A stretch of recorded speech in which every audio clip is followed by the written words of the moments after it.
I'm posting this video because I've gotten a lot of responses on my Jonathan Brandis vlog, and I just want to say, first off, I do not believe he murdered himself, or that he was murdered, because there was too many testimonies.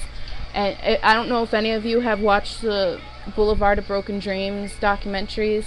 He was featured in one of them, and a lot of his friends were saying towards the end he was unhappy with his career and that he was showing major signs of depression.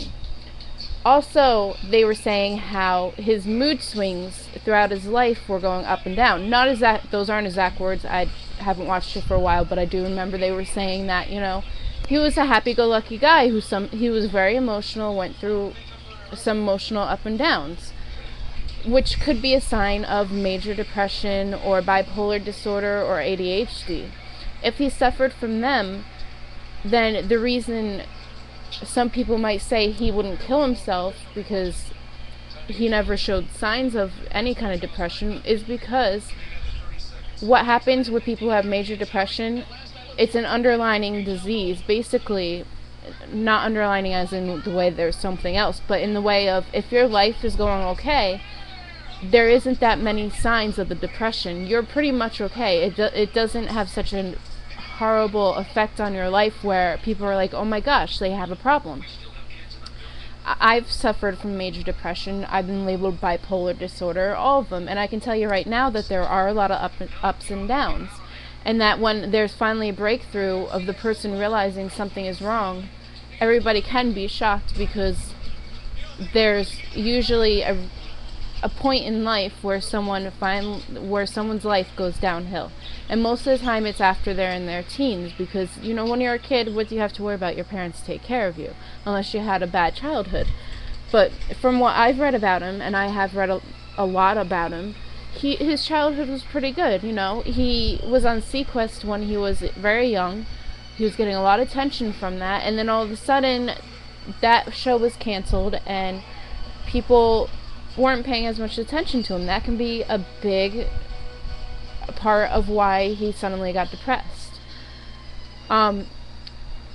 Basically, I really do feel that he killed himself. I hate the thought of that, because when I was a kid, I had a rough childhood, and that show and him got me through a lot of rough times, because it kind of was an escape from reality. And plus, I looked up to him. He seemed like a good guy, and it was really hard for me to find out that he killed himself, but I do believe he did, because all the signs are there, all the evidence is there. There was no evidence of foul play, really, and even his friends and family, even his friends were saying he was acting odd towards the end. So there's really no way you can say he didn't, unless you're a conspiracy theorist, which is quite possible. Or unless you have read things that I haven't read, which is quite possible. And if you have, please post them down on the bottom, if it's down in the comment box. If it's something that you wouldn't find just searching under his name, please post it. I would like to read it, because everything I have seen has pointed to his suicide, nothing else.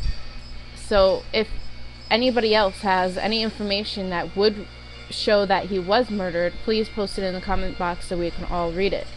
And that's about it. I just wanted to make myself clear why I feel strongly that he did commit suicide, when he did seem like such a happy person before. And I think I cleared that up by explaining how major depression can work. I also am a psychology student, so I'm not just talking out of my ass, I promise. But that's basically all the evidence I have. Okay? Bye. Thank you for commenting on my video, by the way. It has meant a lot.